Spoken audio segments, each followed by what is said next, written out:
তো দাদা, এই যে পরিস্থিতি, জেনারেল ওয়াকারের হঠাৎ করে, আমি আজকে শিরোনামটা দিয়েছি, মানে জেনারেল ওয়াকারের নেকাব খুলে গেছে। নেকাবটা আসলে মুখোশ না, নেকাবটা জাস্ট আড়াল, যেটি আসলে বোরকার সঙ্গে পড়া হয়।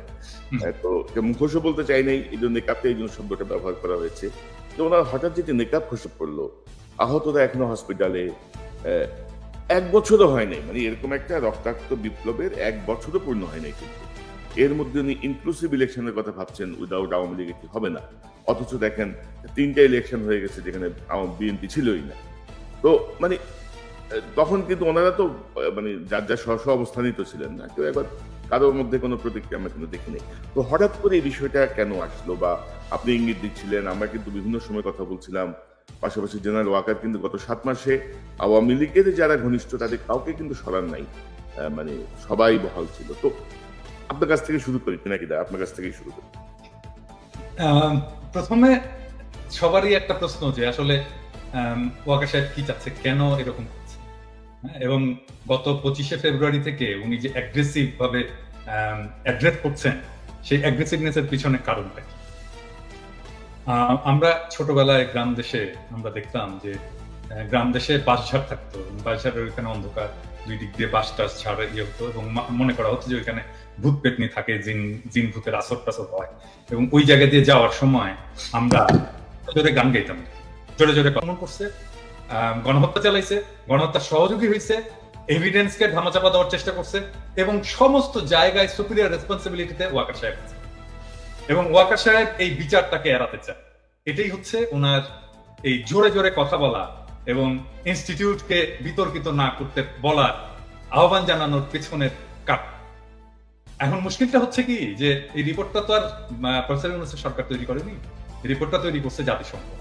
রিপোর্টটা যদি কেউ ডিটেইল করে দেখে তাহলে দেখবে যে মানে প্রমাণ হিসাবে তুলে ধরার ক্ষেত্রে জাতিসংঘ যে মেটিকুলাসলি প্রত্যেকটা তথ্য, প্রত্যেকটা এভিডেন্সকে কতবার ভেরিফাই করছে, হ্যাঁ, তার কোনো নিয়ত্তা নেই। মানে ধরেন আমি একটা এক্সাম্পল দিই, ধরেন একটা ছবি ব্যবহার করছে, এই ছবিটা কিভাবে, কোথায়, কোন সোর্স থেকে পাইছে, কিভাবে সেটা ভেরিফাই করছে, কিভাবে ফটো ইমেজটাকে এনহ্যান্স করছে, কে করছে, হ্যাঁ, কোন ফরেনসিক ল্যাবরেটরিতে এটা এনহ্যান্স করা হয়েছে, কোন ফরেনসিক সায়েন্টিস্ট এটা এনহ্যান্স করছে, এভরিথিং ডিটেইল। মানে এর এইখানে যে এভিডেন্স গুলো দেওয়া আছে সেটা কোনোটাকে অস্বীকার করার কোনো ক্ষমতা নাই। এখন এই যে আমি একটা এপিসোড করছিলাম, আমি আর পরে আর করিনি, কারণ আমি ওই যে সমস্ত হেলিকপ্টার গুলো আকাশে উঠছিল, এই হেলিকপ্টার গুলোতে ক্রু কার আছে এটার একটা তালিকা আমি পাইছি, এবং আমি একটা সম্ভবত আমি প্রথম যে হেলিকপ্টারটা উঠছিল এবং যেখান থেকে প্রথম গুলি করা হয়েছিল সেই ক্রু এর তালিকা দিয়েছিলাম আমি, যে কে কে ছিল, অ্যামিনিশন কি কি উঠছিল, অ্যামিনিশন কতটা খরচ হয়েছে, সেটার হিসাব সহ আমি দিচ্ছিলাম। সো এই ডিটেলটা আছে। তো এখন দেখা যাচ্ছে কি যে এই হেলিকপ্টার গুলোতে প্রত্যেকটা কমান্ডিং পজিশনে আর্মি। তো ওয়াকার সাহেব, এখন ওয়াকার সাহেবের চারপাশে তারা এখন সার্ভিস, ওয়াকার সাহেব সবাইকে বাঁচাইতে চাচ্ছে, এটাই হয়ে গেছে ওয়াকার সাহেবের মিশন। এখন ওয়াকার সাহেব বাঁচাইতে চাইল, এর সাথে আর কে কে কারা কারা বাঁচাইতে চায়। ধরুন হাসিনার নামে তো একটা মামলা হবে, হাসিনার নামে শুধু না, হাসিনা, তার স্বরাষ্ট্রমন্ত্রী, তার যারা যারা সাথে সাথে ছিল, তার রাজনৈতিক নেতা টেতা সব নামে মামলা। আচ্ছা, এরপরে মামলাটা যখন হবে তখন মোদির নাম আসবে না? মোদির নাম তো আসবে, মোদির নাম আসবে, কারণ সালাউদ্দিন সাহেবকে কিভাবে নিয়ে গেল, কিভাবে সে যে ইন্ডিয়ার একটা শহরে যে এসে আবিষ্কৃত হলো, তাই না? মৌলানা সাইদির যে সাক্ষী সুখরঞ্জন বালিকে তাহলে ঢাকা শহরের সুপ্রিম কোর্টের সামনে থেকে হাইজ্যাক করে নিয়ে যে কিভাবে সে ভারতের আদালত, ভারতের জেলে এসে ল্যান্ড করলো, এই বিষয়গুলো তো আসবে।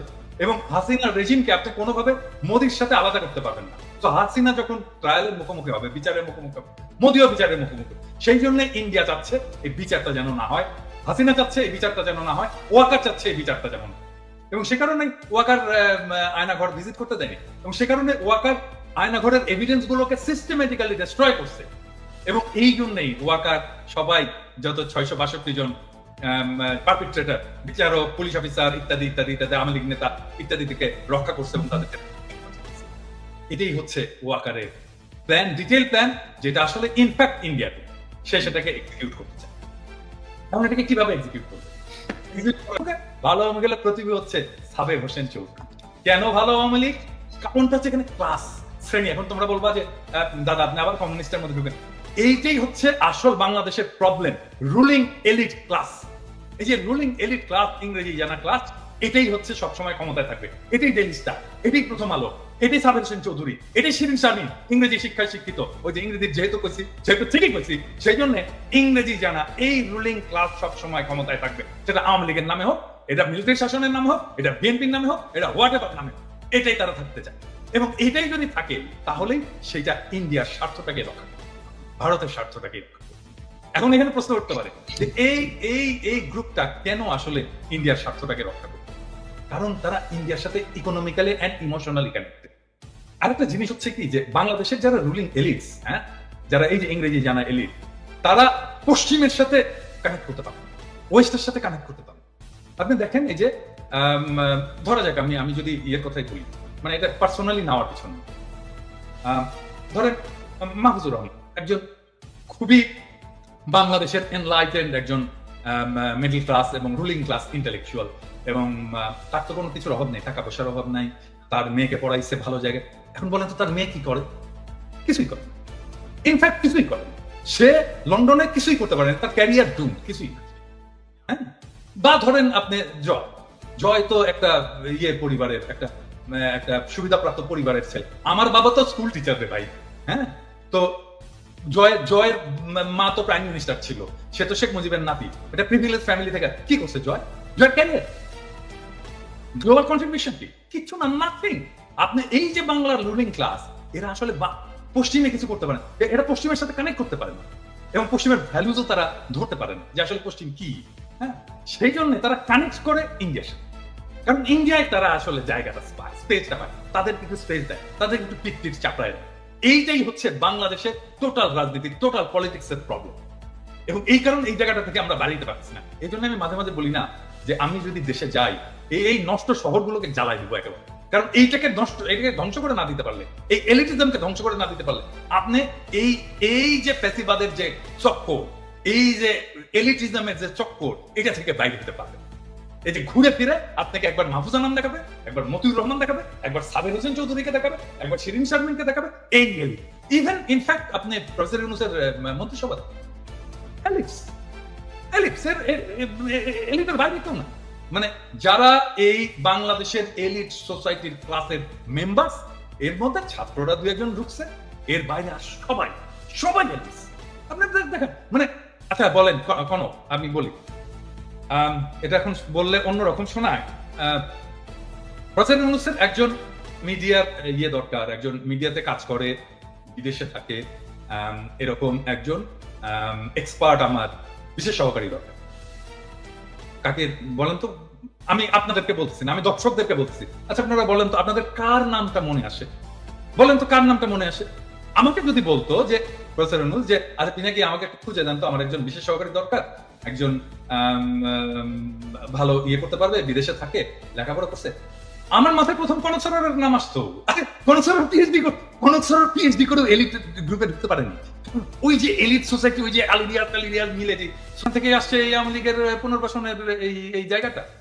যতক্ষণ পর্যন্ত না রিয়েল অর্থে জনগণ যতক্ষণ পর্যন্ত না এম্পাওয়ার্ড হচ্ছে, ততক্ষণ পর্যন্ত এই প্রবলেমটা থাকবে এবং এই লড়াইটাও থাকবে। আমাকে অনেকে বলে না যে আমি স্থিতিশীলতা চাই না, অমুক হই, আমি মবস্টার, আমি মব লড়াই দিই, অমুক করি তমুক করি, এই সমস্ত বলে না। আরে ভাই, আপনি তো সমাজের বেসিক দ্বন্দ্বটাকে রিজলভ করতে হবে তো। আপনি যে হ্যাভ নটস, তাদের দিকে তাকাইতে হবে তো, তাদেরকে পলিটিক্যালি এম্পাওয়ার করতে হবে তো। আপনি তাদেরকে পলিটিক্যালি এম্পাওয়ার করবেন না এবং আপনি তার ন্যায়সঙ্গত বিদ্রোহকে আপনি মব জাস্টিস বলবেন, এটা হইতে পারে না। আপনি এটা করতে পারবেন না, আপনাদেরকে এটা করতে দেওয়া হবে, প্লেন এন্ড সিম্পল। তবে দাদা, আপনি যেটি বলছিলেন যে শুধু তো এলিট শ্রেণী না ইউনূসের মন্ত্রিসভায়, ধরেন বিপ্লবের সঙ্গে, বিপ্লব পরবর্তী সরকারে কিন্তু বিপ্লবের সঙ্গে সংশ্লিষ্টতা পূর্ণ মানুষও নাই। আর আমি দর্শকদেরকে বিনীতভাবে বলি, দাদা একটা এক্সাম্পল হিসেবে আমার কথা এনেছেন। ডক্টর ইউনূসের বিশেষ সহকারী হওয়ার জন্য আমার কোনো আগ্রহ নাই, বা আমি ওটা যাইতে চাইও নাই। তাদের জাস্ট একটা এক্সাম্পল হিসেবে বিষয়টা এনেছেন, আপনারা আবার এটাকে অন্য ব্যাখ্যা করেন না। তো দাদা, আমি আসবো আবার আপনার কাছে। এই যে ধরেন ইলিয়াস, আপনি কিভাবে দেখছেন? আপনার কাছ থেকে একটু শুনি। ধরেন যা বললো মোটামুটি সবকিছু কভার আপ হয়ে গিয়েছে। আমি শুধু যেই সিচুয়েশনটার কারণে আমাদের আজকে লাইভ, যেটাকে উদ্দেশ্য করে আমি সেই জায়গায় কিছু কথা বলতে চাই। হাসনাতের ফেসবুক পোস্ট, তিনি তার পোস্টে বলেছেন 11 তারিখে তাকে ক্যান্টনমেন্টে নিয়ে যাওয়া হয়েছিল, রাইট? আজকে কত তারিখ? 21 তারিখ আজকে আমাদের বাংলাদেশের এই 10 দিন হাসনাত বলেন নাই কেন? কোনো কিছু কি মানে নেগোসিয়েশন হচ্ছিল যেখানে হাসনাত যেটা চাচ্ছিল সেটা হয় নাই? মানে আমি জাস্ট যুক্তিটা বলছি আর কি। আমি হাসনাতের এটা নিয়ে করছি না। এরপরে হাসনাতের সাথে আমার গতকালকেও কথা হয়েছে। আমি হাসনাতকে মানে দোষ দিচ্ছি না, বলছি মানে বলা হয় নাই কেন? এই কথাটা কেন বললাম জানেন? আপনাকে জিজ্ঞেস করছিল ইলিয়াস এটা? হ্যাঁ, না আমি এই কথাটা জিজ্ঞেস করি নাই। এই বিষয় নিয়ে কোনো আলোচনাই হয়নি আমার সাথে। অন্য বিষয় নিয়ে আমি ওই যে আসিফের ব্যাপারে যে করেছিলাম সেটা নিয়ে করেছি। আমি এটা জিজ্ঞেস করছিলাম হাসনাতকে, কারণ হাসনাত নানা সময় আমার সাথে নানা কথাবার্তা বলে, ওর মান অভিমান রাগ এই সমস্ত বিষয়ে করে আর কি। হ্যাঁ, তো এই সমস্ত আমি জিজ্ঞেস করছিলাম যে হাসনাত তুমি এই জিনিসটা তো আমাকেও বলতে পারতাম ওই দিন, তো আমাকেও বললা না কেন? বললো যে দাদা আমি আসলে আমাকে এইভাবে বলছে, আমি একদম এক্স্যাক্টলি এই কথাটা বলবো, দাদা আমি আসলে রাজনীতি বুঝি না। হ্যাঁ, আমি রাজনীতি ভালো বুঝি না, আমার মাথার মধ্যে কখন কোনটা করতে হবে এই জিনিসটা আমি সবসময় ঠিক মতো বুঝতে পারি না, আমার বয়স কম। এভাবে আমাকে আপনাকে বলাটা উচিত ছিল আগেই। হ্যাঁ, এটা নিয়ে আমাকে আরো আগেই বলা উচিত ছিল, কিন্তু আমি সারা এক্স্যাক্টলি এই ইয়েটা দিছে, তোমার সাথে কথা বললে তুমি এটা ঠিক না। আমি তার কথায় যেটা এই ঘটনাটা আমি জানি না সে কেন বলেছে, কিন্তু আমি তার সাথে যে কথাগুলো বলেছি তার কথায় স্পষ্ট বোঝা গিয়েছে যে আসিফ, তারপরে মাহফুজ, এদের একটা চক্র আছে। এই চক্রটা মিলে যা করছে সেটার সাথে এই হাসনাত, সার্জিস এদের খুব ভালো একটা সম্পৃক্ততা নাই এবং তাদেরকে কিছুটা কর্নার করা হয়েছে। আমি জানি না এই কথাগুলো, যেহেতু ব্যক্তিগত আলাপ, এই আলাপগুলো আমি পাবলিকলি বলতে চাই না, কিন্তু আমি আপনাদের একটা জাস্ট সিনারিও বুঝাইলাম। দর্শকের হয়তো অনেকের মনে হইতে পারে যে মনে হয় এই হাসনাত মানেই বোধহয় মাহফুজ, মাহফুজ মানেই বোধহয় আসিফ। না, এইখানেও একটা একদম সরাসরি একটা পার্টিশন করা হয়েছে। তো আমি হাসনাতের ওই কথাটা কেন বললাম জানেন দাদা, যে আজকে বিপ্লবের 7 মাস পরে দাঁড়িয়ে মাহফুজ বলেন শাহবাগী ট্যাগ দিয়া, তারপরে এই যে কোনো জায়গায় মিটিং মিছিল করা, এগুলোতে তারা খুব একটা মানে ভালো মনে করছেন না।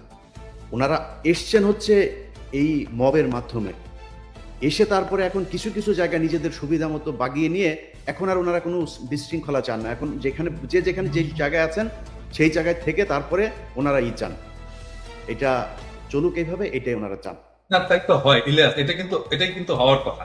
কারণটা হচ্ছে কি যে মানে যারা স্টেবল হয়ে গেছে, পার্ট অফ পাওয়ার, ক্ষমতার যারা অংশ, তারা তো চাইবেই যে সবকিছু যেন শান্ত থাকে, আমার ক্ষমতাটা যেন নিরপদ্রব থাকে, এটা তো তারা চাইবে। কিন্তু এই শান্তটা থাকবে কয়দিন?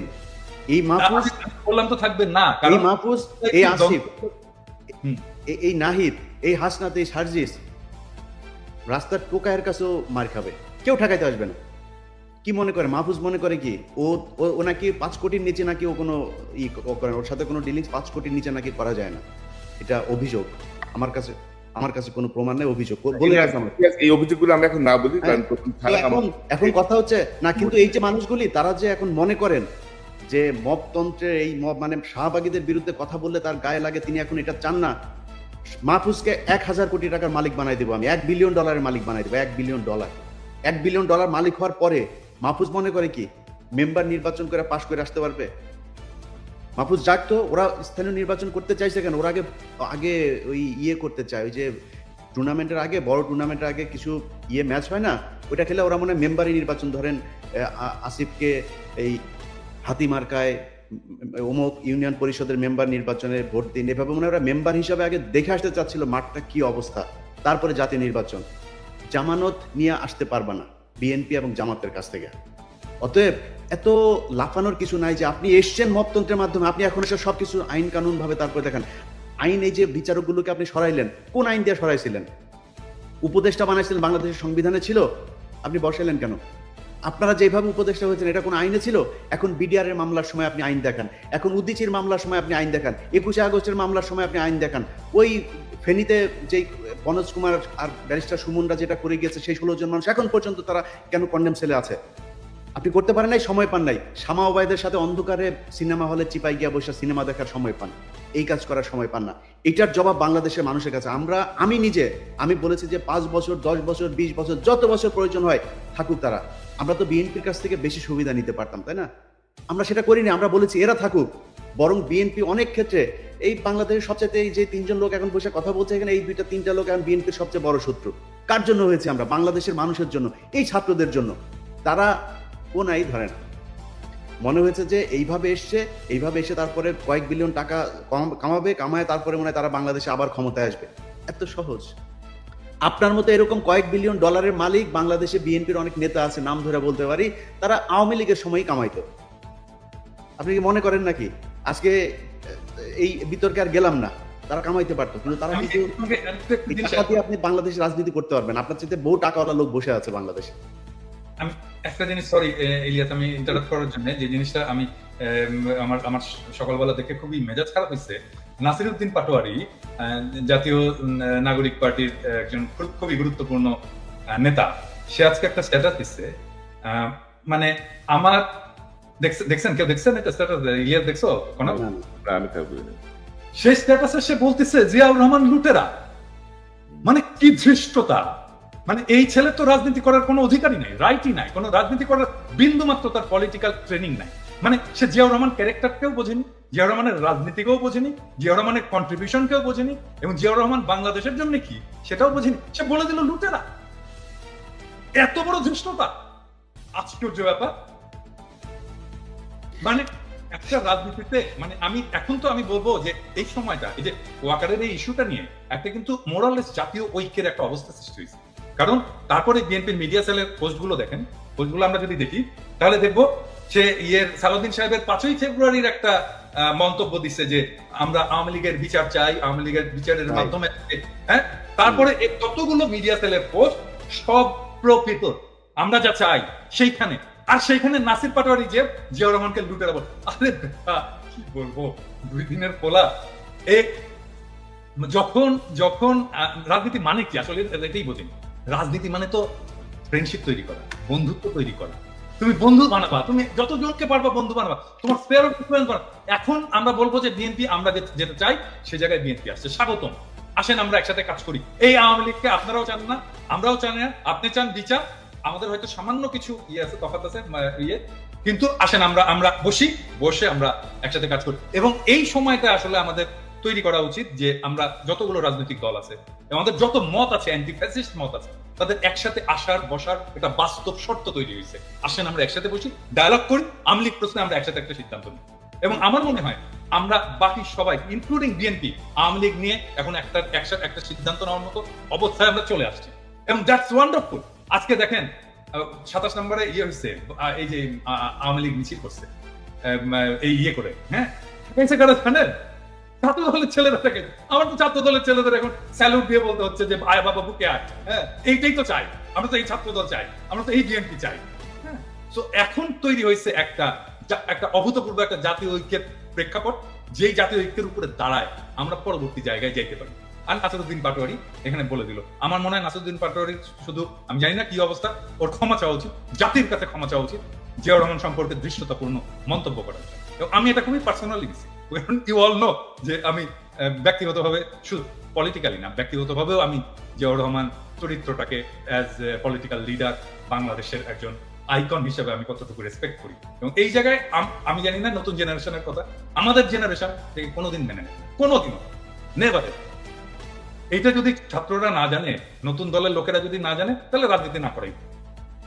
না দাদা, ওই যে ছাত্র উপদেষ্টা বা ছাত্র যারা দলের নেতৃত্বে আছে, তাদের যে বডি ল্যাঙ্গুয়েজ বা তাদের যে হাবভাব আর কি, এটা ঠিক মনে হয় না যারা বিপ্লব করে আসছে আর কি, মনে হয় যেন একটা ওই এলিট পলিটিক্যাল পার্টি। কনক ভাই, আপনি দেখেন শুরুর দিকে আমরা যখন আসিফ নজরুলের ব্যাপারে কথা বললাম, আমি আসিফ নজরুলের ব্যাপারে কথা বলার পরে এই আসিফ সবার আগে এসে আসিফ নজরুলের পাশে দাঁড়াইলো, কিচ্ছু বলি নাই, হজম করেছে।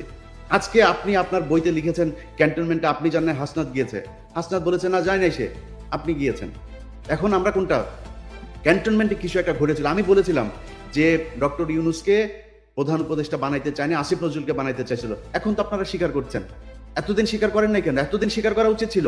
তাইলে তো আসিফ নজরুল আসিফ আজকে যায় মানুষের কাছে যায় বলে যে সে তার আসিফ নজরুলের সাথে তার সম্পর্ক ভালো নাই, ইলিয়াস ভাই কেন আমার পেছনে লাগলো। আরে ভাই, আপনার সাথে ভালো সম্পর্ক না আমি কেমনে বুঝবো? আপনি প্রথম আলোর নিয়ে আমার আমার আমার আমার যে রক্তের ভেতরে এন্টি ইন্ডিয়ান যে সেন্টিমেন্ট আমার ভেতরে কাজ করে, তার সবচাইতে বাংলাদেশের প্রধান দোষর হইল গিয়া প্রথম আলো ডেইলি স্টার। আপনি সেই প্রথম আলোর কাছে যায় তারপরে আপনার বই ইয়ে করেন, আপনি আর জায়গা পান নাই কোথাও। আপনার পক্ষে কথা বলবো কেমনে? আমরা তো বলতে চাই একটা দল দরকার ছিল যারা কিনা রাজনৈতিক শক্তির বাইরে গিয়া বাংলাদেশটাকে একটা সুন্দর জায়গায় নিয়ে যাবে। এই জন্য মানুষ জীবন দিয়েছিল, মানুষ আপনাদেরকে ব্ল্যাঙ্ক সাপোর্ট দিয়ে দিয়েছিল যে যা মনে চায় করেন, যত বছর প্রয়োজন হয় করেন। আপনারা তো এই ডক্টর মোহাম্মদ ইউনূসকেই রাখতে চান নাই, তার মানে আসিফ নজরুলকে রাখতে চেয়েছিলেন। কে চেয়েছিল? কেন চেয়েছিল? তারা কি এখনো আছে আসিফ নজরুলের সাথে? তাহলে থাকলে তারা কারা? ক্যান্টনমেন্টের সেই অংশটাকে আমাদের সামনে তুলে ধরতে হবে। ক্যান্টনমেন্টের সেদিন সেটা খুঁজে বার করা খুব জরুরি। ইলিয়াস, আমি আসতেছি একটা বিষয় একটু দেখাতে চাই দাদা। ধরেন এই যে নতুন দল গঠন, এই হাসনাতের এই স্ট্যাটাসের পরে আজকে আমি আসিফ মাহমুদের একটা ভিডিও ক্লিপ দেখলাম। আমি ওই ক্লিপটা দেখে একটু আলোচনায় আসতে চাই।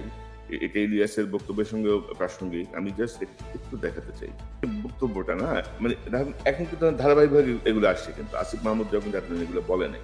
এবং আমরা জানতাম যে জেনারেল ওয়াকার ইউনূস সাহেবকে চাই নাই, জেনারেল ওয়াকার চাইছিল ইউনূস সাহেব কনভিক্টেড, জেনারেল ওয়াকারের পছন্দ সম্ভবত আসিফ নজরুল বা অন্য কেউ ছিল। তো এই মুহূর্তে ধরেন হাসনাতের স্ট্যাটাস, এই আসিফ মাহমুদের এই বক্তব্য বা সবকিছু মিলিয়ে নতুন যে রাজনৈতিক মেরুকরণ বা সমীকরণ কি হতে যাচ্ছে আপনি কি মনে করেন? বা পরিস্থিতি যা দেখছি ওয়াকার সাহেবকে হয়তো সরে যেতে হবে এমন একটা পরিস্থিতি, কিন্তু তো পিনাকিদা আপনি কি মনে করতেছেন? সব একসাথে আসতেছে কিন্তু না, আমি এইখানে এখন আমি আসলে একটু কনফিউজিভ জায়গায় যেতে চাই যে এখন আসলে কি করা উচিত। মানে আমার অনেকে বলে যে দাদা কোন দিকে যাচ্ছে দেশ, কি হবে না হবে। আমি বলি যে দেখেন দেশের অবস্থা এমন ভোলাটাই, প্রত্যেক মুহূর্তে প্রত্যেক দিন চেঞ্জ হচ্ছে। বলবো এখানে কিছু প্রেডিক্ট করা যায় না, এখানে আপনাকে নেভিগেট করতে হবে। এখানে প্রেডিক্ট করতে পারবেন না, নেভিগেট করতে হবে। সো নেভিগেট কে করবে? নেভিগেট করার যারা অ্যাক্টর আছে তারা নেভিগেট করবে। মিনিস্টারের সাথে দেখা করলে আপনি কার পারমিশনে দেখা করলেন ভাই? আপনি আমার পারমিশন নিছিলেন? আমি তো defence minister, de facto defence minister. আপনি তো ডিফেন্স মিনিস্ট্রির পারমিশন নেবেন বিক্রম মিশ্রের সাথে দেখা করতে। আমি জানি না এটা প্রফেসর ইউনূস করছেন কিনা, আমার বিশ্বাস এটা উনি করেননি। হ্যাঁ, তারপরে দেখেন ওয়াকার সবার সাথে কথা বলতেছে, বিভিন্ন জনের সাথে কথা বলতেছে, এই সোসাইটির বিভিন্ন লোকের সাথে কথা বলতেছে, অমুক অমুক অমুক অমুক তার সাথে কথা বলতেছে। ইভেন ধরেন হাসনাতের সাথেই বা কথা বলতেছে, কোন ক্যাপাসিটিতে কথা বলতেছে? হাসনাত একজন পলিটিক্যাল লিডার, তাই না? মানে আর্মি চিফের বাসায় যে হাসনাত এরকম পলিটিক্যাল লিডাররা কথা বলবে, এটা বলতে দেবো আমরা? মানে এইটা প্রফেসর ইউনূসের পারমিশন নিছে তো প্রফেসর ইউনূস এটা কিভাবে ম্যানেজ করছেন?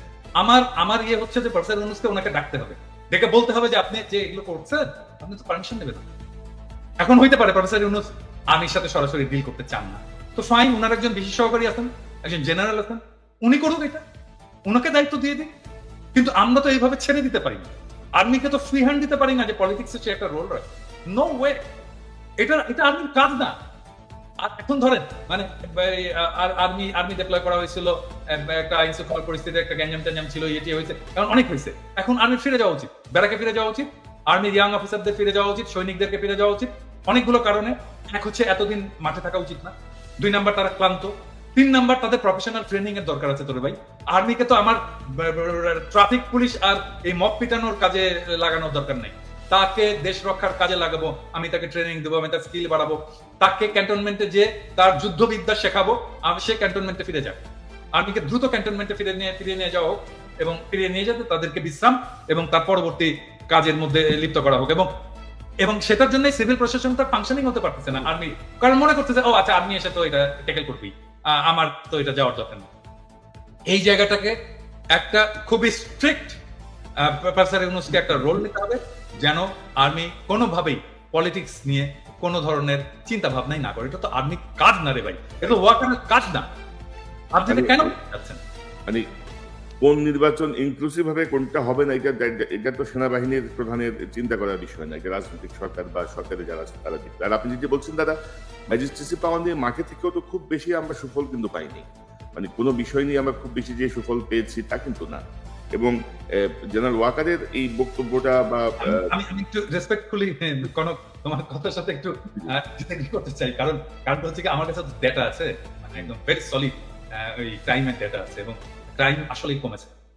আমি যদি জানুয়ারি 2024 থেকে আমি যদি এই বিপ্লব পূর্ব ডেটাগুলো দেখি, তার সাথে যদি বিপ্লব পরবর্তী ডেটাগুলো দেখি, সিগনিফিকেন্টলি ক্রাইম কমেছে, অপরাধ কমেছে। না দাদা, আমি যেটা বলতে চাচ্ছি, বোঝাতে চাচ্ছি, সেটি হচ্ছে যে মানে আমাদের যে প্রত্যাশা, মানে আমাদের কাছে আমরা যখন আর্মি নিয়ে কথা বলি, আর্মির কাছে কিন্তু আমাদের প্রত্যাশা অনেক বেশি। এবং আপনি যদি দেখেন যে ফুল ম্যাজিস্ট্রেসি পাওয়ার নিয়ে আর্মি থাকার পরে পুলিশ নাই, ভরসার জায়গা ছিল একটাই যে আর্মি কন্ট্রোল করবে, কিন্তু সেই জায়গাটায় এটা নিয়ে আপনি কথা বলেছেন বা আমরাও কথা বলেছি, বিভিন্ন জায়গায় যে আওয়ামী লীগের যেসব অফিসারগুলো বসানো কমান্ডে, তারা বলছে সব চুপচাপ বসে থাকো, মানে এরকম মতো এসছে, যেটা আমাদের আর্মিকে ক্ষতিগ্রস্ত করছে। ওইটাই আমি বলতে চাচ্ছি আর কি, যে ফুল ফ্লেজের কাজ হয় নাই। আপনি বারবার বলেছেন জেনারেল ওয়াকারকে কাকে কাকে সরাতে হবে, কি কি করতে হবে, আমরা বলেছি, মানে কেউ কিন্তু কোনো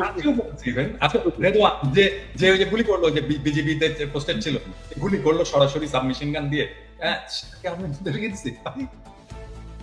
এটাই মানে দাদা কোথাও কিন্তু কোনো শুনতেছে না, যেমন ওয়াকার সাহেব শুনতেছে না, ধরেন ইউনূস স্যার ওনার মন্ত্রিসভা নিয়ে আমরা এত কথা বলতেছি, সেই ঘুরে ফিরে কিন্তু সেই ট্র্যাশ গুলাই বসে আছে, কিন্তু চেঞ্জ হচ্ছে না কিন্তু। তো এগুলো আলটিমেটলি ডক্টর ইউনূসকে একটা পর্যায়ে যে মেলাইন করবে, একটা পর্যায়ে ক্ষতিগ্রস্ত করবে। এখনো হয়তো উনি বুঝতে পারছেন না, বাট অলরেডি তার প্রসঙ্গে অনেক কথা আসছে যে উনি কেন এদেরকে নিয়ে রাখছেন, বসায় রাখছেন এই লাইব্রেরিটিস গুলো। তো কথা কিন্তু কেউ শুনতেছে না, আর্মিও শুনতেছে না, সরকারও শুনতেছে না, এই হচ্ছে কি আমাদের অবস্থা। তো এখন আপনার কি মনে হচ্ছে এই যে ধরেন হাসনাতের বক্তব্য বা আসিফের এই বক্তব্য, সবকিছু মিলিয়ে কোনো পরিকল্পিত কোনো কিছু কি আপনার কাছে মনে হয় দাদা? মানে কেউ পরিকল্পনা করে এই ঘটনাগুলো ঘটাচ্ছে কিনা, মানে পরিকল্পনা করে একটার পর একটা ঘটনা এসে ধরেন অন্য কোনো শেপে যাবে?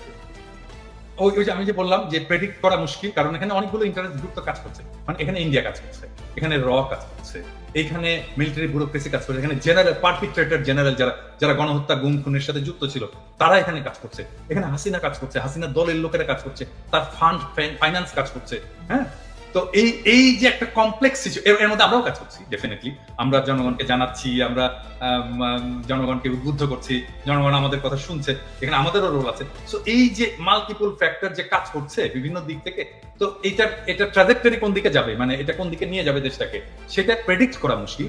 কিন্তু আমি বলবো যে আমি তো প্রেডিক্ট করি না, আমি নেভিগেট করি। আমি এর মধ্যে দিয়ে হাল বেয়ে আমি এক জায়গায় যেতে চাই আর কি, এর মধ্যে দিয়ে ড্রাইভ করে আমি এক জায়গায় যেতে চাই। সো আমি ড্রাইভ করে যাবো যেটা ন্যায় ইনসাফের পক্ষে, এবং আমরা সবাই থাকবো, জনগণকে আহ্বান জানাবো যেটা ন্যায় এবং ইনসাফ সেই জায়গায় থাকবেন। এবং আমি 4টা জিনিস বলছিলাম, কোনো মনে আছে কিনা, আমি আবার বলি সবাইকে, আমি 4টা জিনিস নিয়ে আমি কাজ করি এবং আমি চাই এটা আমাদের জাতীয় ঐক্যের ভিত্তি হওয়া উচিত। নাম্বার 1, বাংলাদেশে আওয়ামী ফ্যাসিবাদ জীবনে ফিরবে না, আমরা ফিরতে দেবো না। নাম্বার 2, বাংলাদেশে ভারতীয় আধিপত্যবাদ ফিরবে না, আমরা তাকে ফিরতে দেবো না। নাম্বার 3, আমরা বাংলাদেশে একটা সাম্যের সমাজ চাই। নাম্বার 4, বাংলাদেশে আমরা একটা ইনসাফের সমাজ চাই। আমার চাওয়া এই সামান্য 4টা জিনিস, এই 4টার জন্য আমি জীবন দিয়ে দেবো, এবং এইটাই আমার অন্যের সাথে ঐক্য করার ভিত্তি হবে। এবং আমি প্রফেসর ইউনূস সরকারকে বলবো যে আপনার কাজের মধ্যে এই 4টার রিফ্লেকশন ঘটা। কেউই ডিসএগ্রি করেনি, কিন্তু ফর্মালি আমরা কেন বলতে পারতেছি না এটাকে আমার এটা ঐক্যের প্ল্যাটফর্ম হবে, এর উপরে দাঁড়িয়ে আমরা আমাদের পরবর্তী রাজনীতি নির্মাণ করব। তবে দাদা, এই যে সেনাপ্রধানের উদ্ভূত যে পরিস্থিতি, বক্তব্য, এটা নিয়ে আমার মনে হয় যে আইসপিআর এর একটা ব্যাখ্যা খুব জরুরি। আসলে সেনাপ্রধান কেন বলেছেন, কোন প্রেক্ষিতে বলেছেন, কি বিষয়, এটা ব্যাখ্যা আমরা খুব সহজ দিতে পারে। কিন্তু আইসপিআর কি ঠিক কথা বলবে? মানে আইসপিআর কি বলবে? আইসপিআর সেটাই বলবে যেটা তাকে বলে দেওয়া হবে। এটা ইয়ে না, আমরা এটা অনেক পরে জানতে পারবো যে আসলে কেন এটা হয়েছিল। আমি একটা ইন্ডিকেশন পাইছি যে আসলে উনি কেন এত ভয় পাইছেন, একটা ইন্ডিকেশন পাইছি, এটা কালকে খুলবো নি আমার দর্শকদেরকে। না মানে সামথিং রং আছে, সামথিং রং। আর ডক্টর ইউনূসের প্রতি আহ্বান যে আপনি আর একটু স্ট্রংলি বিষয়গুলো হ্যান্ডেল করেন। ইলিয়াস, আপনি কি মনে করেন, মানে পরিস্থিতি কি দেখতেছেন, কোন দিকে যাচ্ছে, বা এই আপনার মনে কোনো আশঙ্কা আছে কিনা? আমিও কনক্লুশনে যাই, কারণ হচ্ছে যে এতক্ষণ যা বললাম সেটা একজন দেশের নাগরিক, আমার মনে হয় একজন দর্শক যে চিন্তাটা করছে সেই কথাগুলো আমি কিছুক্ষণ আগে বললাম। কিন্তু এখন এইখানে যদি আলোচনা শেষ হয় তাহলে মানুষ হোপলেস হবে, তাহলে কি হচ্ছে, কি হইতে পারে। কারণ আমাদের দেরি হয়ে গেছে, এটা সত্য কথা। যদি আপনি চিন্তা করেন, এখন আমরা বলছি সবাই আওয়ামী লীগকে নিষিদ্ধ করতে হবে, মানে আমার এই কথাটা মানে দুইভাবে করার সুযোগ নাই। আওয়ামী লীগ নিষিদ্ধের ক্ষেত্রে পৃথিবীর ভিতরে যদি একটা প্রাণী জীবিত থাকে সেটা আমি সবার আগে, বাট তারপরও যুক্তির খাতিরে বলি। কারণ বাংলাদেশে মুসলিম লীগ আছে না এখনো, বাংলাদেশে এখনো জাসদ বাসদ টাসদ বহু দল আছে না, নিষিদ্ধ করা লাগে নাই তো, নিষিদ্ধ করতে হয়েছে না। নিজামী ইসলামী পার্টি টার্টি অনেক পার্টি ছিল, বড় বড় পার্টি ছিল, ইভেন মাওলানা ভাসানীর দল পর্যন্ত তো এখন খবর নেই। যদি মানুষ না চায়, দল এমনিতেই চলবে না, দল এমনিতে ব্যান্ডেজ। মানুষ চায় কিনা, মানুষ তো চায় না। আমরা আলোচনা করেই বোধহয় আওয়ামী লীগ আরো বেশি মানে চাই কি না চাই, কিন্তু আমরা তাদেরকে চাই না না চাই তার চাইতে সবার আগে আমাদের চোখের সামনে যে আওয়ামী লীগগুলো আছে তাদেরকে আমরা সরিয়েছি এখন পর্যন্ত।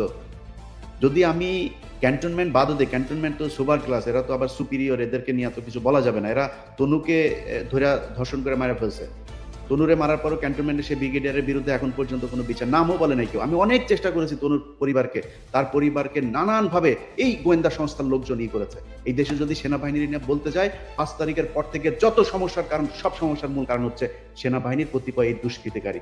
এরা 32 নম্বরে ভাঙতে যাওয়ার সময় বাধা দিয়েছে, এরা প্রথম আলো সামনে নিয়ে তারপরে সেনাবাহিনী দাঁড় করিয়ে রেখেছে। এরা গিয়ে এই পর্যন্ত যত আলেমরা বের হয়েছে, সে আলেমদেরকে আপনি জানেন কনক ভাই, আমি সেনাবাহিনীর প্রতিনিধিকে আমি একদম সরাসরি বলেছি যে আপনাদের এই অফিসার করছে। বললো হ্যাঁ আমরা দেখছি, আমি এখনই দেখছি, আমাদের সামনে বসে ফোন দিল ঢাকাতে। কি হয়েছে? এখনো পর্যন্ত আলেমদেরকে জামিন দেয় না। জজ সাহেব জামিন দেয়, সেনাবাহিনীর এই ডিজিএফআই ফোন করে তারে থ্রেট করে। এই জন্য সেনাবাহিনী, এই জন্য আমাদের দেশে সেনাবাহিনী নাকি? তো এটা করছে সেনাবাহিনী এখন পর্যন্ত। আওয়ামী লীগ যদি নাকি আপনি ছাত্ররা, আমি আপনাদের অনেক কমপ্লেন করলাম, এখনো পর্যন্ত আপনাদের সুযোগ দিচ্ছে। আগেই বলেছে খুব বেশি দিন সময় নাই, এই ছাত্রদল ছাত্র শিবির যাদেরকে আপনারা এখন তুচ্ছ তাচ্ছিল্য করে কিছুই নিজেদেরকে বিশাল আকারে সাম্রাজ্যের মালিক মনে করেন, এই ছাত্রদল ছাত্র শিবিরের কারণেই 5 তারিখের ঘটনা ঘটানো সম্ভব হয়েছে। আপনাদের পক্ষে করা সম্ভব হইতো না একভাবে, এটা মনে রাখেন। তাদেরকে নিয়ে ছাত্রদল ছাত্র শিবির মারামারি করবে, টেন্ডারবাজি করবে, অনেক কিছু করতে পারে।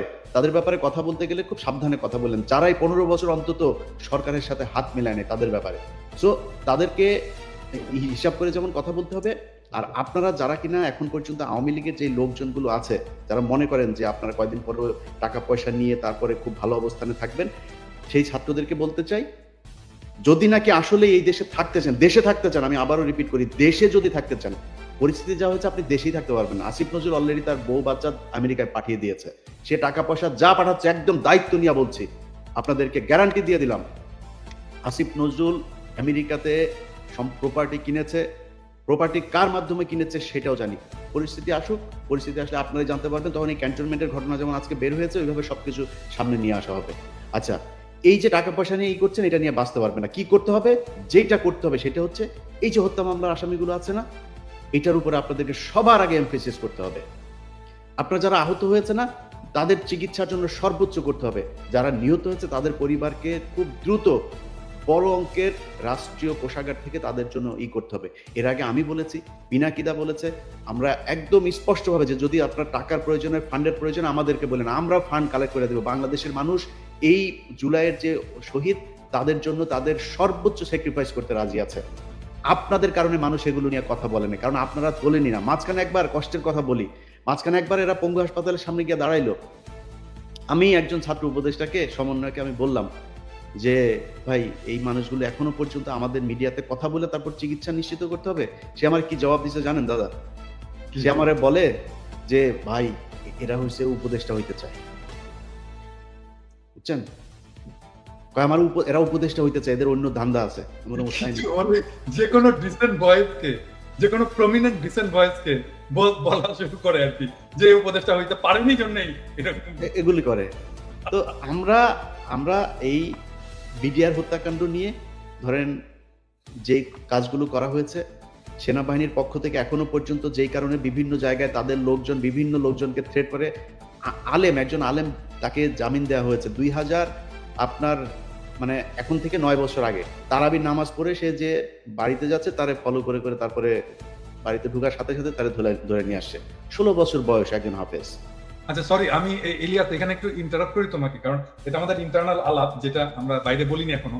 আমি তোমাকে বলছিলাম যে আলেমদের যারা, আমি কিন্তু বেশ কিছু আলেমের মামলা ডিসমিস করার জন্য আমি নিজে ব্যক্তিগত উদ্যোগ নিয়ে কাজটা করছি, পিপিদের সাথে কথাবার্তা বলে, এবং এই লিস্টটা একটু প্লিজ করো তুমি। আমার সাথে কালকে রাতেই আমার সাথে আলেমদের একটা প্রতিনিধির মিটিং হবে। আপনি চাইলে আমি আপনাকে আমাকে রাখো, লিস্টটা দাও। আমি নিজে আমি এখানে ভলান্টিয়ার করতে চাই এবং আমি ওনাদেরকে হেল্প করতে চাই। গ্রাউন্ড লেভেলে দরকার হলে আমি কথা বলে যেভাবে হোক এই ভুয়া মামলাগুলো থেকে তাদেরকে বের করে নিয়ে আসার আমি চেষ্টা করি। দাদা, আমরা শোটা শেষ করে এই একটা 5 মিনিট একটা মিটিং করে নেব। আমি যেটা বলতে চাচ্ছিলাম, গুরুত্বপূর্ণ দুটো পয়েন্ট বাদ পড়ে যাচ্ছে। শিরিন শারমিন চৌধুরী, আপনি জানেন যে ভুয়া পাসপোর্ট করতে যে মানে এক সেনাবাহিনীর কর্মকর্তার বাসায় তিনি আছেন, তার ব্যক্তিগত কর্মকর্তাকে দিয়ে প্রভাব খাটিয়ে তিনি তার পাসপোর্ট করতে চেয়েছিলেন। তার মানে শিরিন শারমিন চৌধুরী এখন দেশে আছেন। আমি জানি যে দেশে আছেন, আরাফাতও দেশে। আরো অনেক আওয়ামী লীগকে কিন্তু এই যে জেনারেল ওয়াকারের বিষয়ে গতকাল যে বক্তব্যটি আসলো, তার মাধ্যমে বোঝা যাচ্ছে যে একটা গ্রুপকে এখানে পোষা হচ্ছে, মানে বিকল্প আওয়ামী লীগ বা নতুন আওয়ামী লীগ বা এরকম বিষয়টা নিয়ে। তো সেই জায়গাটায় আসলে কি করণীয়, এই বিষয়টা একটু আমি তো ডাক্তার, আমি তো ডাক্তার, হ্যাঁ, মানে এটা ভালো আওয়ামী লীগ যদি তৈরি করা যাইতো, তার চেয়ে ডাক্তাররা অনেক আগে গবেষণা করে বাইর করতে করার চেষ্টা করতো যে কি করলে গুয়ে গন্ধ হবে। হ্যাঁ, এটা যেহেতু পাওয়া যায়নি, এটা যেহেতু পসিবল হয়নি, ভালো আওয়ামী লীগও তৈরি করতে পারে কোনোদিনই না। আওয়ামী লীগ সবসময় ফ্যাসিস্ট কেউ, কারণ আওয়ামী লীগ আসলেই একটা ফ্যাসিস্ট দল। তার কনস্টিটিউশন শুরু করে তার পলিটিক্স টোটালি ফ্যাসিস্ট। তো এই যে শিরিন শারমিন বা এই জাতীয় কিছু আওয়ামী লীগ নেতা, গুচ্ছ নেতা বসে বসে আরামাইশ করবে মানে এর মধ্যে কনক ভাই, ওইটা না, আমি এই জায়গায় যেটা করতে হবে, ওই যেই মব শুরু হয়েছিল ছাত্রদের সামনে, এখন রাস্তায় একটা অনেক ছাত্রদেরকে কোণঠাসা করে রাখা হয়েছে। ইভেন হাসনাত সার্জিসও এখন কোণঠাসা এই মাহফুজ আর আসিফদের কাছে। তারা এখন ক্ষমতার ভোগ করার মধ্যে আছে। প্রাইভেট ইউনিভার্সিটি, এই যে north south university, BRAC university, এই ইউনিভার্সিটিগুলোর কত ছেলে পেলে মারা গিয়েছে। একজন প্রতিনিধি আছে সেখানে। মাদ্রাসার স্টুডেন্টরা মারা গিয়েছে, তাদের কোনো প্রতিনিধি আছে? জামাত বিএনপির লোকজন মারা গেছে, তাদের কোনো খবর আছে? মনে হচ্ছে এই আসিফ, নাহিদ আর মাহফুজ তিনজন মিলে বাংলাদেশ স্বাধীন করেছে। মাহফুজ কোন জায়গায় ছিল? মাহফুজ মাঠে কোথায় ছিল? আমরা এটা দেখতে চাই, ভিডিও ফুটেজ দেখতে চাই। মাহফুজ মাঠের কোন জায়গায় ছিল? সামনাসামনি সে ফাইট করেছে? কোথাও ছিল না। আচ্ছা, তিনি এখন মাস্টার মাইন্ড হয়ে গিয়েছেন। এখন এই যে জিনিসগুলো করা হয়েছে, আমি মনে করি আমার সাথে অনেকে যোগাযোগ করে প্রাইভেট ইউনিভার্সিটির, বিশেষ করে একটা বিশাল বড় গ্রুপ আছে। এই গ্রুপগুলো চায় তারা এদের ব্যাপারে, আমি বলি যে দেখেন ভাই, ওরা যেভাবে চালাচ্ছে চালাক, যে তারা 5 তারিখের একটা পক্ষ, আমি তাদের প্রতি একটা সফট কর্নার ছিল। কিন্তু আজকে বলছি, যারা যারা আছেন সবাইকে, ইভেন কি ভিপি নুরুল হক নূরের দল, তার কন্ট্রিবিউশন নাই এখানে আছে নাকি? নূরের কোনো কিছু আছে নাকি? আমি বলি ভাই, আমি আমার কথা বলি, আপনার কথা বলি, বলেন কষ্টের কথা আজকে বলি। আজকে যেহেতু আলোচনা এসছে নতুন করে, আমার নামে মামলা আছে, এই মামলাগুলো সরানো উচিত না? এমন কোন উপদেষ্টাকেও ফোন করেছে আমাকে এখন পর্যন্ত যে ভাই কি হয়েছে, কোথায় আছে আপনার মামলা? আসিফ নজরুলের ওই নারী কেলেঙ্কারি করবো, তখন আসিফ নজরুল ফোন করে, ইলিয়াস আপনার কি আছে আমার একটু দেন। আরে বেটা, তোর কাছে আমার দেওয়া লাগবে কেন? তুই আগে চাইছিস আমার কাছে? আগে চাস নাই কেন? আগে যদি চাইতি তাহলে তোর আমি দিতাম। এরপরে আজ পর্যন্ত কেউই করে নাই, কেউ করে নাই। আমরা এটার কোনো পক্ষ না, আমাদের কাছে জিজ্ঞেস করার প্রয়োজন নেই। আমাদের কোনোদিন একটা ফোন করে তো কোনো মন্ত্রণালয় থেকে ফোন করে বলে নাই যে ভাই আপনারা, আপনাদের প্রতি কৃতজ্ঞতা, বেটা চেয়ারটা তো পাইছিস আর বসে গেছিস। চেয়ার কি এমনি এমনি হয়েছে নাকি? এই বাংলাদেশে আজকে যে মানুষের যে ভারত বিরোধী যে মনোভাব, এটা ইলিয়াস, পিনাকি, কনক সারার তারা তৈরি করেছে, এই জন্য হয়েছে। এত সহজে আসে নাই। যেই সময় আপনারা কথা বলতে পারেন নাই, যেই সময় কনক সারের বোন জেলখানায় ছিল, সেই সময় আপনারা কই ছিলেন? কোথায় ছিলেন? কি ছিল? একটা পোস্ট করতে পেরেছেন ফেসবুকে? এখন মুখ বড় করে অনেক বিএনপির নেতাও বলে ফেলেন যে বাইরে বসে কিছু মানুষ খায়া দেয় কাম পায় না। এই কথাটা 7 মাস আগে বলতি, তাইলে বুঝাইতাম। 7 মাস আগে বলিস নাই কেন? তো আমি মনে করি বাংলাদেশে সবাইরে তো ঢালাওভাবে বলা সম্ভব না। জামাত, বিএনপি, হেফাজত, এই প্রাইভেট ইউনিভার্সিটি, পাবলিক ইউনিভার্সিটি, এই যে এখন দেখেন যেখানে যাচ্ছে তারা মার খাচ্ছে। কারণ কি? কারণ ওই পক্ষটা তাদের এই কার্যক্রমকে পছন্দ করে না। তো আমি মনে করি তাদের কালকে থেকে যেখানে যেখানে সময় টিভিতে এখন পর্যন্ত খুনিরা বসে অফিস করে, ভাই খুনি কেমনে অফিস করে? তা বলেন তাহলে যে কেউ মারা যায় নাই, আপনি হত্যা মামলার আসামির আপনি অফিস করতে দেন, এটা কোন ধরনের নাটক? আশিক রহমান, এই যে আরটিভির হত্যা মামলার আসামি, কই আপনি তারা ধরেন না। সো কালকে থেকে লিস্টিং করতে হবে কোন কোন অফিসে এখন পর্যন্ত হত্যা মামলার আসামি আছে, আওয়ামী লীগের দোষর আছে, সেই অফিসে যায় তারপরে বাই ফোর্স তাদেরকে ওইখান থেকে সরাইতে হবে। সাংবাদিক, প্রথম আলোর যেসব সাংবাদিকরা এই বাংলাদেশে ভুয়া জঙ্গি বানায় তারপরে তাদেরকে 12 বছর গুম করে রেখেছে, তাদের কি করতে হবে? সবচাইতে বড় কাজ যেটা, সেটা হচ্ছে যারা এই 12 বছর গুম ছিল, ভাই আপনারা লোক পান না, কারে কোথায় বসাবেন, কে ভালো মানুষ? আরে ভাই ভালো মানুষের দরকার নেই, খারাপ মানুষকে নিয়ে বসান। মনে করেন গুম ছিল, এরা খুব খারাপ মানুষ, পরে নিয়ে বসান, ও যাই করুক অন্তত বিট্রে করবে না। আওয়ামী লীগকে আনার জন্য ওরা কোনো কাজ করবে না, কারণ ওরা 12 বছর গুম ছিল। এই লোকগুলির কোথাও বসানো নেই। গুম ঘরে নিয়ে যায় পরিদর্শনে, সেখানে হাসিনুর রহমানরে নিয়ে যায় না। আপনি কোন দেশে আছেন? আপনার এই ওয়াকারের গায়ে আগুন জ্বলা যায় হাসান নাসের আর হাসিনুরের নাম শুনলে। আপনি কে ওয়াকার মিয়া? আপনার জীবনের সবচেয়ে বড় পাপ, আপনি যে আপনি যে দোজকে যাবেন, আপনি নাকি মাগরিব থেকে এসা পর্যন্ত আপনি নাকি কোরআন ছাড়া কিছু বুঝেন না। আমাদেরকে বুঝায় গেল ভাই, আজকে বলি নামটাম না বলি, আমার আর কনক ভাইরে আর্মির প্রতিনিধি দল আসা নিউ ইয়র্কে এসে বুঝায় গেল উনি মাগরিব থেকে এসা পর্যন্ত কারোর সাথে দেখা করেন না, কোরআন শরীফ পড়েন। এইভাবে নাকি কেমন পরে চশমা চোখে দিয়ে এইভাবেও দেখা গেল না, একদম সামনে বসা। আমরা বিশ্বাস করলাম। আমরা কিন্তু তারপর থেকে পিনাকি দাদার কাছে আমি মাপ চাই আজকে। পিনাকি দাদা আমারে বলছে যে তুমি ইয়ারে কেন করলা, ওয়াকারে কেন ব্ল্যাঙ্ক সাপোর্ট দিলা। ওকে দাদা করেন, দেখেন বিডিআর এটা নিয়ে ভালো একটা রেজাল্ট আছে। ফারাবির এখন পর্যন্ত ছাড়ে নাই। আমারে বললো ইলিয়াস আপনি কি চান। আমি বললাম আমি চাই বাংলাদেশের আলেমগুলো, যেই আলেমরা, যেই ছাত্রদল, ছাত্র শিবির, যেই লোকগুলোকে শেখ হাসিনা 12 বছর জেলে পাঠিয়েছিল তাদের সবাই ছাড়বেন। ফারাবির নাম ধরে বলেছে, ফারাবির এখন পর্যন্ত ছাড়ে নাই। তো পিনাকিদার কথা সেদিন না শুনে আমার ভুল ছিল, আজকে বুঝতে পারলাম। এই জন্য পিনাকিদার কাছে সরি বল। অতএব এই জায়গাগুলো ঠিক করতে হবে। আমরা কারোর আর বিশ্বাস করি না। আবার ফের সেই জায়গায় আসতে হবে। যারা আছেন কালকে থেকে লিস্টিং করতে হবে, লিস্টিং করে তারপরে ঠিক করতে হবে কোথায় কোথায় কোন কোন অফিসে আওয়ামী লীগের দালাল আছে। দল নিষিদ্ধের আগে এদেরকে আগে এখান থেকে সরাইতে হবে। নাইলে যারা এখন এই যে আওয়ামী লীগের লোকজন দেখেন, বিএনপির ভাই এবং জামাতের ভাইদের বলি, তারা এখন আপনাদের দলে যাওয়ার জন্য পারাপারি করে না, কালকে দেখবেন সবার আগে আপনারা ধরবে। অতএব জামাত, বিএনপি কোনো দলের মধ্যে কোনো ভাগাভাগি নাই। আপনাদের ভেতরে রাজনৈতিক সমস্যা থাকবে, খুনোখুনি হবে, মারামারি হবে, সব হবে, এক জায়গায় এক হইতে হবে। সেটা হচ্ছে আওয়ামী লীগ বাংলাদেশে কোনোভাবে পুনর্বাসিত হইতে পারবে না। ব্যাস, এই জায়গায় আর কোনো কিছু নেই। সবাই প্রস্তুতি নেন, আবার বিপ্লব শুরু হবে ইনশাআল্লাহ। দাদা আপনার কোনো মন্তব্য? আমার নামেও কিন্তু একটা মামলা শুধু কালা পেয়েছে, তাও এটা কিন্তু কেউ উদ্যোগ নেয়নি। কারণ আমার মামলার সাথে ছিল মুশফিকুল ফজল আনসারী আর ওই যে আশিক ছেলেটা তো খুব নামকরা অ্যাক্টিভিস্ট এবং খুব উদ্যমী ছেলে। ও নিজে এটা করছে, সেই জন্য ওর সাথে সাথে আমার মামলাটা খালাস হয়েছে। আমার অন্য মামলাগুলো কিন্তু কোনোটাই খালাস হয়, সবগুলোই।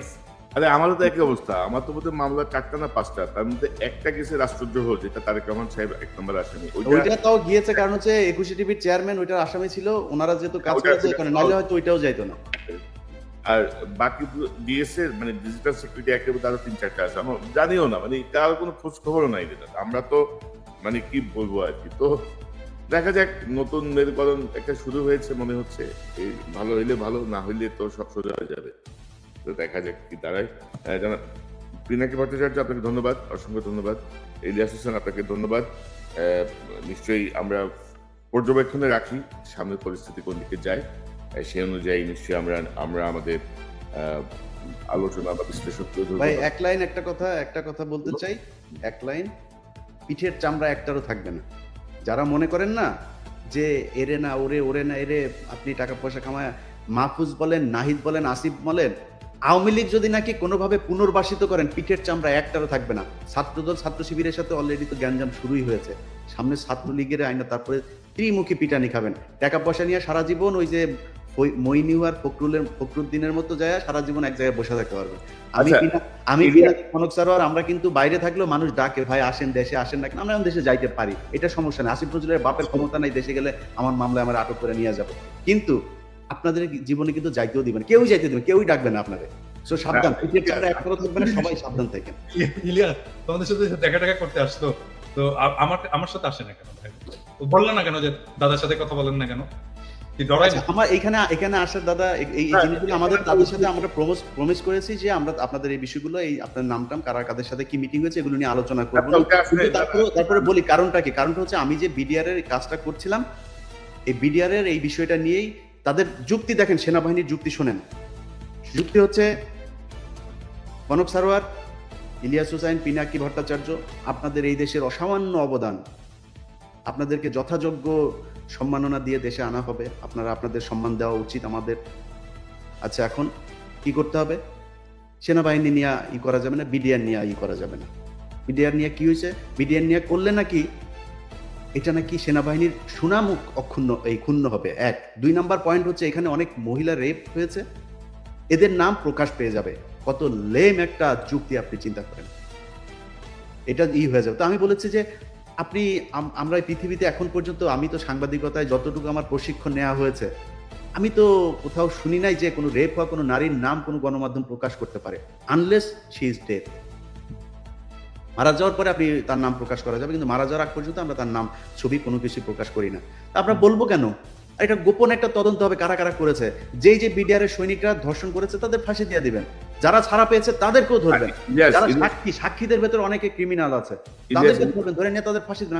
আমি তো না করি না, আমি বিচার চাই, বরং আপনাদের চাইতে বেশি বিচার চাই আমি। সো আপনারা করেন এই যুক্তিতে বিডিআর এর নিয়ে কাজ করতে না। তো আমি বিডিআর এর প্রোগ্রামটা করেছি অনেক সেন্সর করে দাদা, এইটারে নিয়ে যদি আসল কথা যদি বের করা যায় তাহলে সেনাবাহিনী যারা মারা গিয়েছে তাদের মধ্যে অনেকের পোলাপানের মান সম্মান নিয়ে রাস্তায় বার হইতে পারবেন, যাদেরকে আমরা শহীদ বলি এদের মধ্যেও 2-4 জন আছে যাদের পোলাপান রাস্তাঘাটে বের হইতে পারবে না মান সম্মান নিয়ে। সব দোষ বিডিআর এর এখানে দিয়া, এবং ওই যে এটা শুনি নাই দেখেই কিন্তু তার পরের দিনই কিন্তু ওই সেনাপ্রধান বলেছে ফুল স্টপ, আমাদের ওই মিটিং এর পরের দিনই কিন্তু ফুল স্টপ, 24 তারিখের ঘটনা তাই। হ্যাঁ মিটিং এর পরের দিনই ফুল স্টপ। মানে আমি একটা বিষয় বলি যে দাদা দেখেন যে বিডিআর বা সেনাবাহিনীর সম্মান, এই যে নতুন যে কমিশনের যে ল, সেই ল অনুযায়ী হাসিনা যে বিচার করে গেছে সেই বিচারে কিন্তু কমিশন হাত দিতে পারবে না। ওই বিচার কিন্তু বহাল, কিন্তু ওই আইন বহাল, ওই বিচার বহাল, তদন্ত বহাল, সবই বহাল। ওইটা একটা চ্যাপ্টার, কমিশনের হচ্ছে সেকেন্ড চ্যাপ্টার, কমিশনকে দেখে ইন্টারফেয়ার করতে পারবে না। তো এখানে তো বোঝা যায় যে বিডিআরের জায়গাটা রিয়েলি উন্মোচন হোক, এটা বর্তমান সময়ে অনেকে চাচ্ছে না। তো আমার মনে হয় যে আমরা আজকে আর বড় না করি, একটু বলতে চাই, একটা সেন্টেন্স বাংলাদেশের সমস্ত রাজনৈতিক দলগুলোকে, যে ভাই উত্তর পাড়ার সাথে ভুটু করা বন্ধ করেন, ওখানে যাওয়া বন্ধ করেন। আপনারা যদি যান, কে যাচ্ছেন ধরবো একটা করে, আর একেবারে কচ্ছপের কামড় দিয়ে কিন্তু ধরবো। উত্তর পাড়ার সাথে পলিটিক্যাল পার্টির কোন ধরনের কোন আলোচনা চলবে না আছে, এবং এটা নিয়ে তত্ত্বাবধায়ক সরকারেরও এটা একটা উদ্যোগ নেওয়া উচিত, যেন এইখানে এইটাই শুরু করে। একবার হলো এই এমবেসি গুলোতে যে ধর্ণা দেওয়া, আবার শুরু হয়েছে উত্তর পাড়াতে যে ধর্ণা। জনগণের কাছে যাও রে ভাই, জনগণের কাছে যাও, ওইটাই রাজনীতি, ওর জন্যই রাজনীতি করো, উত্তর পাড়ার জন্য করো না। আর এমবেসি একটা জিনিস দাদা, সেটা হচ্ছে যে আমরা এই আলোচনা হয়তো সেনাবাহিনীর কষ্ট হইতে পারে যে আমরা সেনাবাহিনীর বিরুদ্ধে, আমরা সেনাবাহিনীকে এই দেশের রক্ষক মনে করি, আমরা তাদেরকে তাদের সম্মানের জায়গায় দেখতে চাই। সেনাবাহিনীর মিডল, তারপরে জুনিয়র যারা যারা আছে তারা প্রচন্ড দেশপ্রেমিক, বাংলাদেশের প্রতিটা সৈনিক দেশপ্রেমিক, তারা ধান্দাবাজি চায় না। জুনিয়র অফিসার তারা আমাদের ভাই, তাদের বিরুদ্ধে আমাদের কোনো অভিযোগ